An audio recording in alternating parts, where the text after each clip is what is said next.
The massive alien warship tore through the clouds above Colorado like a burning meteor. Inside the command center, Commander Thane gripped the metal console as alarms blared throughout the ship. His orange eyes widened as he watched the damage reports flash across the holographic screens. "This can't be happening," he muttered in his deep, gravelly voice. "The humans weren't supposed to have weapons like this." According to the Vrexian Empire's intelligence reports, Earth was a primitive world. The humans were barely capable of space travel. They certainly shouldn't have orbital defense satellites armed with powerful railguns. But here he was, watching his shields collapse and his engines fail. Thane had destroyed 17 other worlds in his career as a Vrexian commander. 17 civilizations that the Empire deemed potential threats had been wiped from existence under his command. Earth was supposed to be number 18. An easy mission. A routine extermination before humanity could become dangerous. Now his ship, the mighty Nullbringer, was falling from the sky like a broken toy. The mountain range rushed up to meet him. Thane barely had time to activate the emergency crash protocols before everything went dark in an explosion of twisted metal and fire. The ship carved a massive scar across the Rocky Mountains, tearing through ancient pine trees and solid rock. It finally came to rest in a smoking heap at the bottom of a valley, surrounded by burning debris and shattered alien technology. Thane lay in the wreckage, his charcoal-gray skin torn and bleeding purple blood. His armor, designed to withstand plasma weapons, had cracked like eggshell. 3 of his ribs were broken.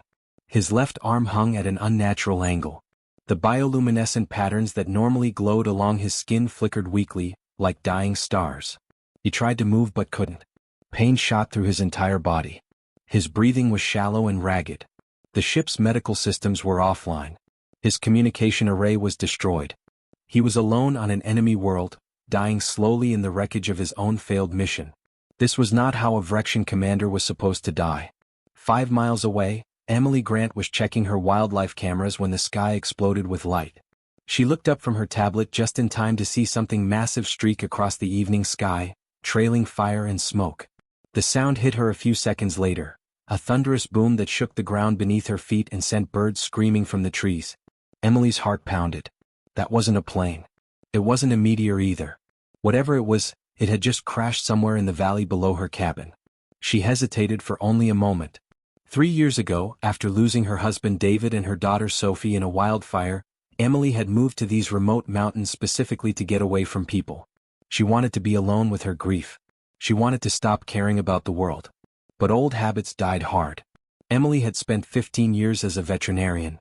She dedicated her life to helping injured animals. That instinct, that need to help living things in pain, was burned too deep into her soul to ignore. She grabbed her emergency medical kit, threw it into her ATV, and headed toward the crash site. The destruction was worse than she'd imagined. The object, and it was definitely some kind of spacecraft, had plowed a trench through the forest that was easily 100 yards long. Strange debris littered the ground. Metal that looked like black glass. Fragments that resembled silver bone. Some pieces were still glowing with an eerie blue light. Then Emily saw him lying in the center of the wreckage. Her breath caught in her throat. Was an alien. An actual alien. 7 feet tall with skin the color of storm clouds. Bioluminescent markings covered his body, pulsing weakly beneath torn armor that seemed to be made from living tissue.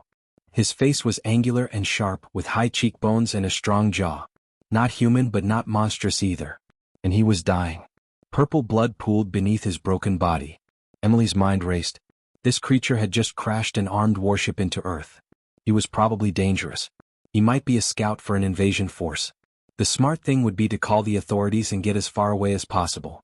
But when she looked at his face, she saw the same expression she'd seen on countless injured animals over the years. Pain, fear, the desperate will to survive. Emily knelt beside him and opened her medical kit. Her hands were shaking, but they were steady enough. She treated mountain lions, bears, and wolves. How different could alien anatomy be? She worked quickly, using pressure bandages to stop the worst of the bleeding. His blood was purple and slightly thicker than human blood, but the principles were the same. Stop the bleeding. Stabilize the patient. Keep them alive. Thane's eyes flickered open. Through the haze of pain, he saw a human female leaning over him with primitive medical instruments. His tactical training screamed at him to defend himself, to reach for his weapon, to complete his mission even in death. But his body wouldn't obey. He was too weak, too broken. The human noticed his movement. She held up both hands in what his translator recognized as a peaceful gesture. "Easy," she said in a soft voice. "You're badly hurt. I'm trying to help you." Thane's translator implant processed her words. Help. She was helping him. An enemy soldier who had come to destroy her world, and she was saving his life. Why? The word came out as a harsh rasp. His vocal cords struggled with the human language. Emily looked into his strange orange eyes. For a moment she saw David and Sophie's faces in her memory. All the people she couldn't save. All the loss and grief that had driven her to these lonely mountains. "Because you need help," she said simply. "And I'm tired of watching things die when I can do something about it." Thane stared at her in complete confusion.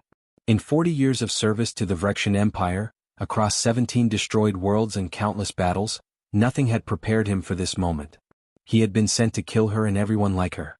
She had chosen to save his life. Nothing made sense anymore. 3 weeks had passed since the crash. Thane sat on the wooden porch of Emily's cabin, staring at the mountains in the fading sunlight. His injuries had mostly healed, thanks to his Vrexian biology and Emily's constant care. The broken ribs had mended. His arm worked again. The purple blood had stopped flowing days ago. But he was still trapped on this planet. His ship was beyond repair.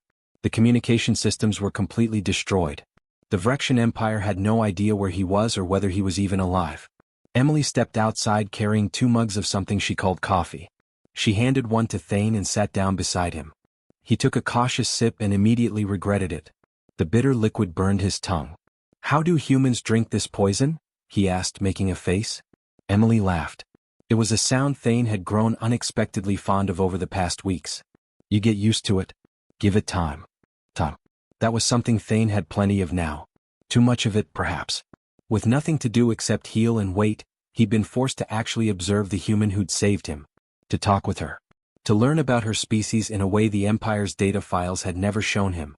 Emily had brought him books. Actual physical books made of paper. She'd shown him human music, playing songs on a small device that somehow contained thousands of melodies. She'd shared her food with him, laughing when he couldn't handle the spiciness of something called chili. "Tell me about your family," Thane said quietly, surprising himself with the question. Emily's smile faded slightly. She was quiet for a long moment, staring at the mountains. "My husband was David. My daughter was Sophie. She was only 7 years old. What happened to them? There was a wildfire 3 years ago. A massive one caused by a power company's faulty equipment. They were supposed to evacuate, but David went back to save our neighbor's dogs. Sophie wouldn't leave without her father." Emily's voice cracked slightly. The fire moved faster than anyone expected. They didn't make it out. Thane felt something unfamiliar twist in his chest. Grief. He recognized it from the cultural database, but he'd never actually felt it before. Vrexians didn't form emotional attachments. They were raised in military academies from birth. Family was a biological concept, not an emotional one. "I'm sorry," he said and meant it. "That's why I moved out here," Emily continued. "I couldn't handle being around people anymore. Couldn't handle caring about anything. But then you crashed into my mountain and old habits kicked in." She smiled sadly. "I guess I'm not as good at giving up as I thought." "You saved an enemy," Thane said. "That makes no strategic sense. I was sent here to destroy your world." "Were you though?" Emily turned to look at him. "Or were you sent here because someone else decided my world needed destroying? There's a difference between following orders and choosing what's right." Thane had no answer to that. In the Vrexian Empire there was no difference. Orders were absolute. The Empire's will was law. Individual choice was weakness. But sitting here on this porch, drinking terrible coffee with a woman who'd lost everything and still chose kindness, Thane felt the foundation of his beliefs beginning to crack. Over the following days, Emily showed him more of human culture. She took him on walks through the forest, pointing out different plants and animals. She played him music by someone called Mozart and someone else called Miles Davis. She made him watch movies that made him laugh and others that made him feel things he didn't have names for. "Your species is chaos," Thane observed one evening as they watched a film about humans traveling to other planets. "You have no unified government. You fight amongst yourselves constantly. Your technology is primitive and inefficient. By every metric the Empire uses, you should be failures. And yet," Emily prompted, "and yet you create beauty. You make music and art for no tactical purpose. You help strangers. You laugh at danger. You rebuild after every disaster." Thane shook his head. The Empire would call this weakness. But I'm starting to think the Empire is wrong. Emily smiled. Took you long enough to figure that out? That night, while Emily slept, Thane managed to repair a small portion of his armor's communication system. It was only good for receiving signals, not transmitting, but it was enough. What he heard made his blood run cold. The Vrexian fleet was coming. 27 warships under the command of Admiral Kor, his former mentor and the Empire's most decorated warrior. They would arrive in Earth's orbit in exactly 14 days. Their orders were clear and simple. Total planetary sterilization. No survivors. No exceptions. Thane sat in the darkness, listening to the transmission repeat itself. He could feel the weight of the decision pressing down on him like a physical force. He could say nothing. Let Emily live her last 2 weeks in peace, unaware of the doom approaching from the stars. She would die quickly when the orbital bombardment began. She would never even know what hit her. Or he could tell her the truth. Give humanity a chance to fight back, even though their chances were nearly zero. But telling her meant betraying the Empire. It meant choosing this one human woman, this one backwards planet, over everything he'd been taught to believe in for his entire life. Thane looked toward Emily's bedroom. He could hear her breathing softly in her sleep. She'd saved his life without hesitation. She'd shown him kindness when she had every reason to hate him. She'd given him something the Empire never had. A choice. The next morning, Thane found Emily making breakfast in her small kitchen. His hands were shaking slightly as he spoke. Emily, I need to tell you something. The Vrexian fleet is coming. They'll be here in 2 weeks. They're going to destroy everything. Emily turned to face him, a wooden spoon still in her hand. Her face went pale, but her voice was steady when she spoke. Okay. So what are we going to do about it? In that moment, Thane realized he'd already made his choice. He'd made it weeks ago, probably from the very first moment she'd knelt beside his broken body and decided to save an enemy's life. He couldn't go back to the Empire now. He didn't want to. For the first time in 40 years, Commander Thane of the Vrexian Empire was exactly where he wanted to be. Emily made 3 phone calls that changed everything. The first was to her old college friend Marcus, who now worked at a military research facility in Nevada. The second was to General Patricia Hayes, who she'd met years ago while treating military search dogs. The third was to her brother Tom, who worked for NASA. Within 6 hours, a black helicopter landed in the clearing near Emily's cabin. 2 soldiers and a woman in a suit stepped out. The woman introduced herself as Dr. Lisa Morgan, head of Earth's newly formed Alien Defense Initiative. We've been tracking unusual signals from space for the past month, Dr. Morgan said, her eyes locked on Thane. We thought we had time. Apparently we don't. Thane stood slowly, his imposing 7-foot frame making the soldiers reach for their weapons. Emily stepped between them immediately. He's the reason you have any warning at all, she said firmly. He's here to help. The journey to the research facility took most of the day. Thane sat in the back of a military transport vehicle, watching the human landscape pass by through the small window. Cities, farms, roads crisscrossing the land like veins. Millions of humans going about their lives, completely unaware that their world would end in 13 days. The facility was underground, buried deep beneath the Nevada desert. Scientists and military personnel rushed through corridors lit by harsh fluorescent lights. Everyone stopped to stare when Thane walked past. Some looked afraid. Others looked angry. A few just looked curious. They brought him to a large room filled with computers and holographic displays. 20 people were already there, waiting. Engineers, physicists, military strategists, and weapons experts. They all turned to look at Thane when he entered. General Hayes, a stern woman with gray hair and sharp eyes, stepped forward. Commander Thane. Emily tells us you're willing to help defend Earth against your own people. Why should we trust you? Thane met her gaze steadily. You shouldn't. Trust must be earned. But I can give you technical specifications for Vrexian shield technology. I can tell you the weak points in our weapon systems. I can help you design a defense that might actually work. He paused. I'm not doing this for trust. I'm doing it because it's the right thing to do. The room was silent for a moment.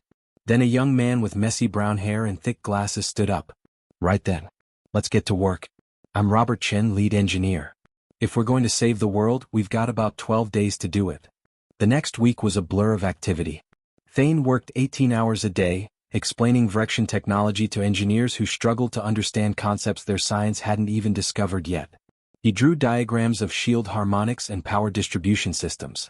He described the layout of Vrexian warships in precise detail. Robert became his constant companion, translating Thane's explanations into terms the other scientists could understand. The young engineer had an endless supply of terrible jokes and somehow survived on nothing but coffee and energy drinks. "So a Vrexian, a human, and a scientist walk into a bar," Robert said one night at 3 a.m, his eyes red from exhaustion. "This is another one of your jokes," Thane said flatly. The bartender says, "What is this, some kind of joke?" Robert grinned at his own humor. Thane didn't understand why this was funny, but he found himself making a sound that resembled laughter anyway. Emily, who was working at a nearby computer, smiled when she heard it. The humans worked with desperate energy. They modified nuclear missiles to carry harmonic disruptors based on Thane's designs. They repositioned satellites and built new weapon platforms in orbit. They coordinated with military forces around the entire planet. Thane watched them work and felt something he'd never experienced before. These humans knew they were probably going to die. The math was simple. 27 Vrexian warships against one primitive planet. The odds were impossible. But they kept working anyway. They made jokes. They shared meals.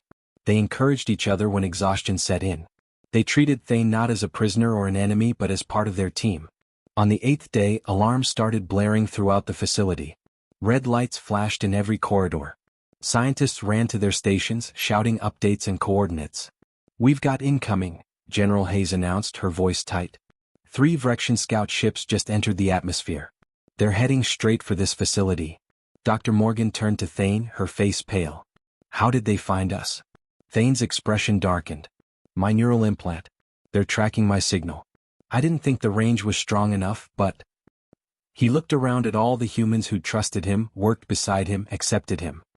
"I've led them right to you. I'm sorry." "No time for sorry," Robert said, already typing commands into his computer. "We need to evacuate the critical data and personnel. Move everything to the backup site." The evacuation began immediately. Scientists grabbed hard drives and research notes. Soldiers prepared defensive positions. Emily stayed close to Thane, even as others rushed past them in panic. "You need to go," Thane told her. "Get somewhere safe."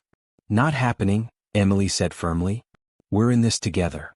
The Vrexian scouts hit the facility with surgical precision. Explosions rocked the underground complex. The lights went out, replaced by emergency red lighting. Thane could hear the distinctive sound of Vrexian plasma weapons echoing through the corridors. 3 Vrexian hunters materialized from stealth mode, their armor gleaming in the emergency lights. They moved with deadly efficiency, searching for their target. For Thane. They found him in the main laboratory along with Emily, Robert, and a dozen other humans trying to escape. The lead hunter raised his plasma rifle. "Commander Thane. You are charged with treason against the Vrexian Empire. Surrender and your death will be quick." Thane stepped in front of Emily and the others. "I am no longer a commander of the Empire. I am a defender of Earth." The hunter laughed. "Then you will die like the rest of these primitives." He fired. But Emily was faster. She shoved Thane aside and took the plasma blast meant for him. The impact threw her backward, her shoulder burning where the energy had struck. Something broke inside Thane at that moment. Something dark and violent that he'd kept carefully controlled for weeks. He moved with the speed and precision of a warrior trained from birth. His fist connected with the lead hunter's helmet, cracking the visor. He grabbed the hunter's rifle and spun, firing at the other 2 hunters before they could react. The fight was brutal and brief.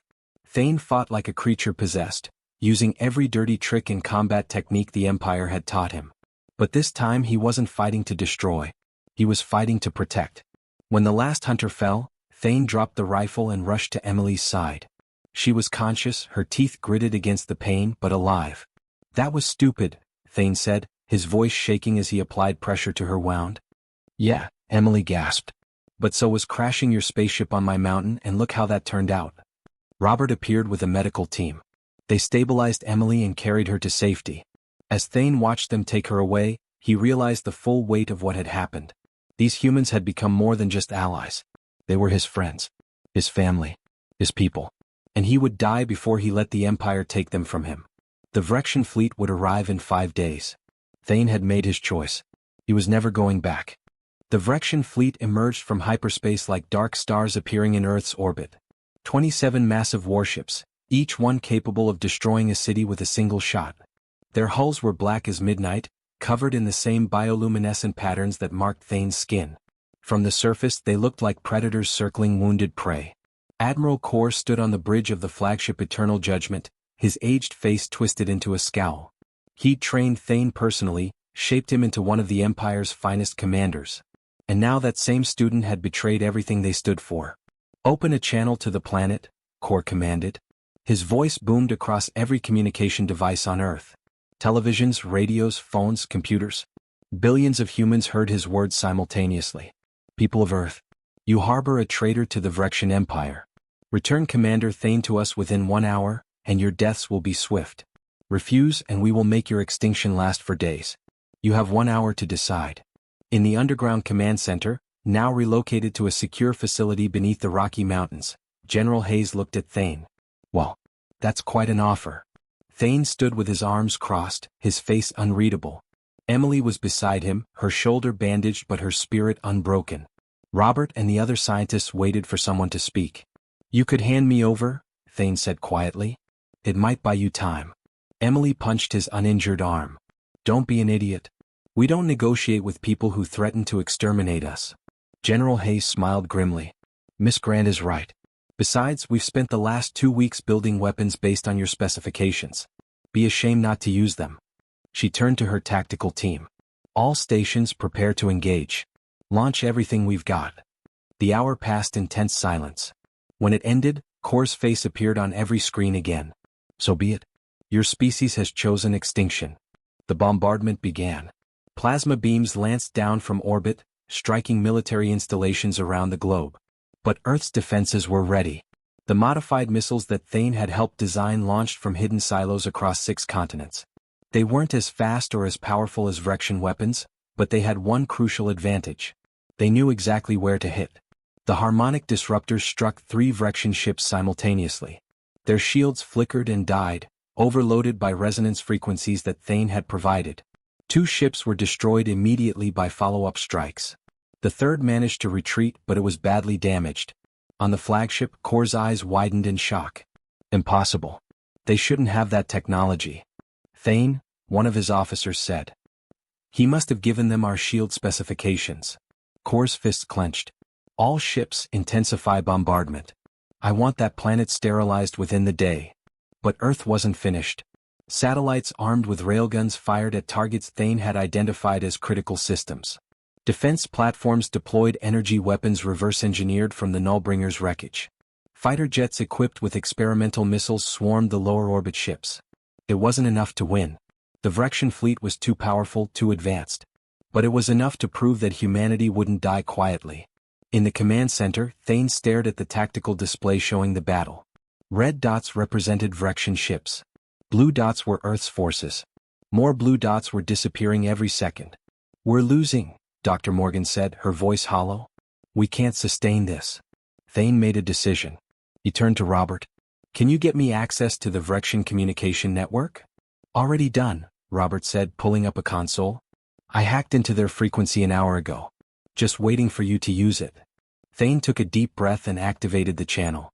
His face appeared on every Vrexian ship in the fleet. Thousands of soldiers and officers stopped what they were doing to stare at their screens. "This is Commander Thane of the Nullbringer. I speak to all Vrexian warriors who can hear my voice." His words were calm but carried immense weight. "For 40 years I served the Empire without question. I destroyed 17 worlds because I was told they were threats. I never asked if it was right. I never questioned my orders." On the flagship, Kor shouted, "Cut that transmission." "We can't, sir," his communications officer replied. "He's broadcasting on every frequency simultaneously." Thane continued. "But Earth changed me. These humans, these primitives, we were sent to exterminate, they showed me something the Empire never taught us. They showed me compassion, creativity, the courage to stand against impossible odds. They taught me that strength isn't measured by how many worlds you conquer, but by what you choose to protect." He paused, then brought up images on the screens. Human art, music, children playing, families together, cities full of life and light. "Look at what we're destroying. These aren't threats. They're people trying to live, to grow, to reach for the stars just like we once did. The Empire calls this weakness. I call it strength. Real strength. The kind that builds instead of destroys." On several Vrexian ships, officers were looking at each other uncertainly. Some of the younger warriors had never questioned the Empire's doctrine before. Now, seeing these images, hearing Thane's words, doubt began to creep in. "I'm not asking you to betray the Empire," Thane said. "I'm asking you to think for yourselves. To decide if this is really who we want to be.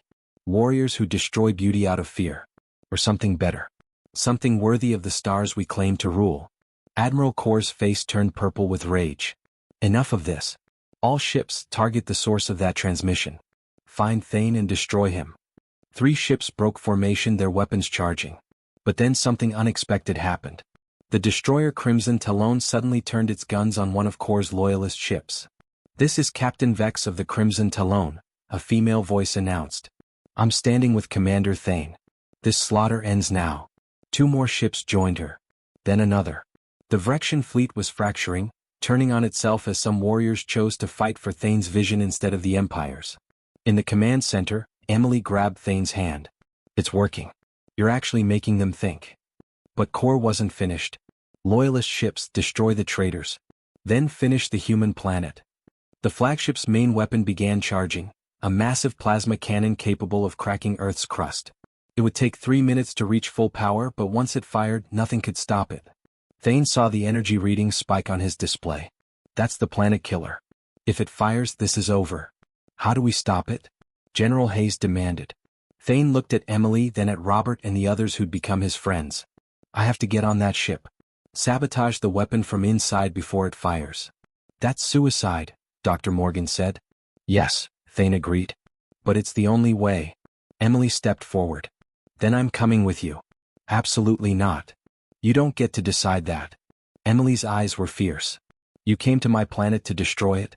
Then you decided to save it instead. That took courage. But you don't get to be the only hero in this story, Thane. I'm going with you, and that's final." Robert raised his hand. "I hate to interrupt this touching moment, but we have 90 seconds before that weapon charges. How exactly are you planning to get aboard an alien warship in the middle of a space battle?" Thane smiled, showing his sharp teeth. "We still have 1 Vrexian shuttle from the crashed scouts. It has the right identification codes. They won't shoot at their own ship." "Probably won't shoot at it," Robert corrected. "There's like a 30% chance they blast you anyway." "I'll take those odds," Emily said. 20 minutes later, a small Vrexian shuttle launched from Earth's surface. Inside, Thane piloted while Emily checked the weapons Robert had installed. The shuttle weaved through the chaos of the space battle, dodging plasma fire and debris from destroyed ships. The flagship loomed ahead, massive and terrible. Its main weapon glowed with building energy, aimed directly at Earth. Thane opened the communication channel. "Eternal Judgment, this is Rescue Shuttle Alpha 7 requesting emergency docking. We have wounded aboard." There was a long pause. Then Kor's voice came through, cold and knowing. "Hello, my student. I've been expecting you. Docking Bay 3 is open. Do come inside. We have much to discuss." The shuttle slipped into the flagship's docking bay. The doors closed behind them with a heavy clang. Thane and Emily looked at each other. "He knows it's a trap," Emily said. "Yes." "We're going in anyway?" "Yes." Emily checked her weapon one more time. "Okay then. Let's go save the world." They stepped out of the shuttle together, and waiting for them in the docking bay were Admiral Kor and 50 elite Vrexian warriors, all with weapons raised. Kor smiled without warmth. "Welcome home, Commander Thane." 50 weapons pointed at Thane and Emily as they stood in the docking bay. The elite Vrexian warriors were perfectly still, waiting for Admiral Kor's command to fire. Behind them, through the massive view-screen, Earth hung in space like a blue and green jewel, unaware of how close it was to destruction. Kor walked slowly toward Thane, his old eyes filled with disappointment and rage. "I trained you myself. Shaped you into the perfect warrior. And this is how you repay the Empire?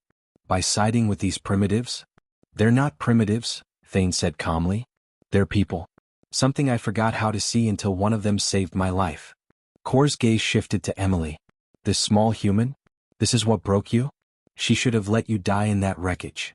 "Yes," Emily said, meeting his stare without flinching. "Probably. But I didn't. And now you have to deal with the consequences." Kor laughed, a harsh sound. Brave words from someone surrounded by 50 guns. "Commander Thane, I'm offering you one final chance. Kill this human. Prove your loyalty to the Empire. Do this, and I'll allow you a quick death instead of the slow one reserved for traitors." Thane stepped in front of Emily. No. Then you're a fool. Kor raised his hand to give the order to fire. But before he could speak, alarms started blaring throughout the ship. A tactical officer shouted from the bridge. Admiral. 3 more ships just defected. The Midnight Sword, the Silent Death, and the Star Reaper. They're targeting our loyalist vessels. Kor's hand dropped. What? It's Thane's broadcast, sir, another officer reported. It's spreading through the fleet. Warriors are questioning their orders. Some are refusing to fire on the human planet. Through the view screen they could see the Vrexian fleet tearing itself apart. Ships that had fought side by side for decades were now turning their weapons on each other. The civil war that Thane's words had started was consuming the entire fleet. Kor's face turned dark with fury. This is your doing. You've poisoned our warriors with weakness and sentiment. He pulled out his own plasma pistol and aimed it directly at Thane's head. I'll kill you myself. The shot never came. Emily's weapon fired first, hitting Kor's hand and sending his pistol flying across the deck. The 50 elite warriors raised their weapons, but Thane moved like lightning. The battle that erupted in the docking bay was chaos. Thane fought with everything he'd learned in 40 years of combat, using his strength and speed to disable warriors without killing them. Emily fought beside him, her movements smaller but precise, using cover and tactics to stay alive. We need to get to the reactor. Thane shouted over the sound of plasma fire. The planet killer weapon draws power directly from the ship's core. They fought their way out of the docking bay and into the corridor. Vrexian warriors came at them from every direction, but not all of them were shooting. Some stood aside, confusion on their faces. Thane's words had planted seeds of doubt. One young warrior lowered his weapon. Commander Thane. Is it true? What you said about the humans? Every word, Thane replied. The young warrior looked at his gun, then at Emily, then back at Thane. I don't want to be a destroyer anymore. He stepped aside. The reactor is 3 levels down. I'll hold this corridor. They ran through the ship as more warriors either joined them or chose not to fight. The flagship was descending into chaos as the crew split between those loyal to Kor and those swayed by Thane's message. They reached the reactor chamber to find Admiral Kor already there, standing at the main controls.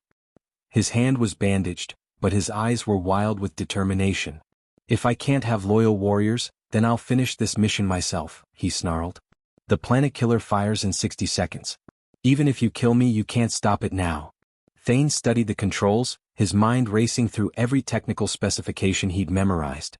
Emily watched the countdown timer, her heart pounding. 50 seconds. There has to be a way to shut it down, Emily said. There is, Thane replied grimly. Overload the reactor. It'll destroy the weapon before it can fire. And the ship.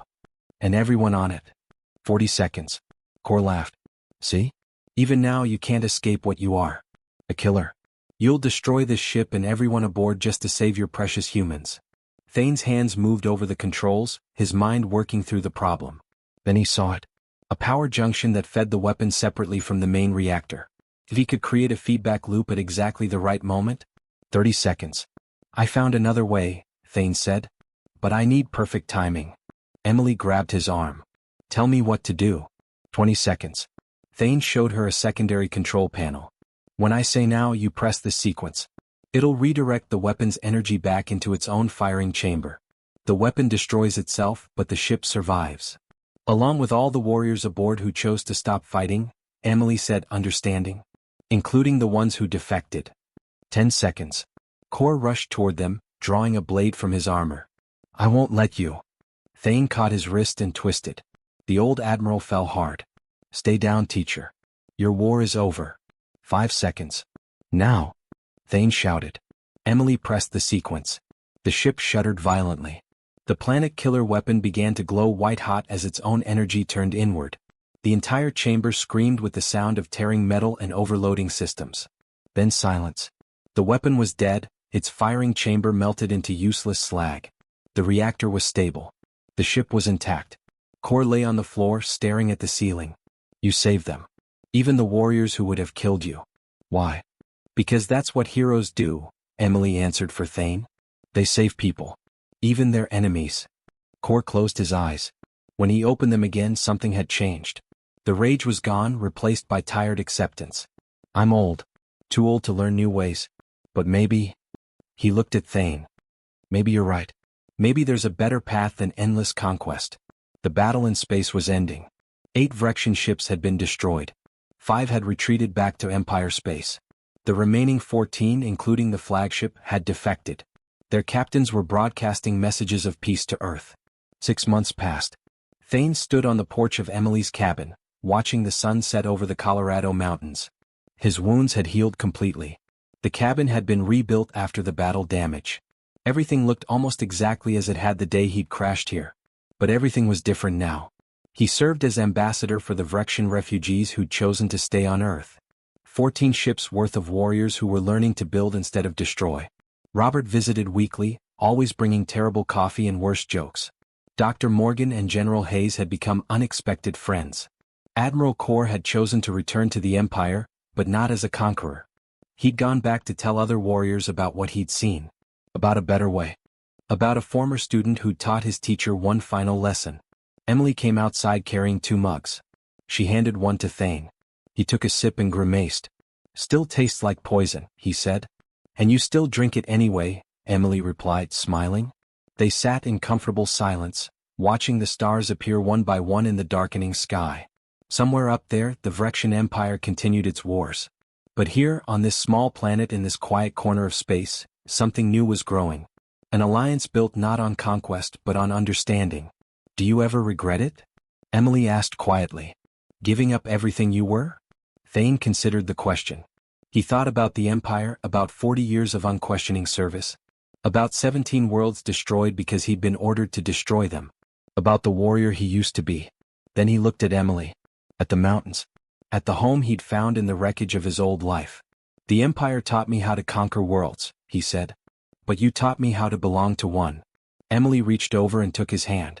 Her fingers were small compared to his, but her grip was strong. "Welcome home, Thane," she said softly. And for the first time in his long life, Thane understood what that word truly meant. Home wasn't a place you were born. It wasn't something given to you by orders or duty. Home was something you chose. Something you built with the people who mattered. Home was right here. And he would never leave.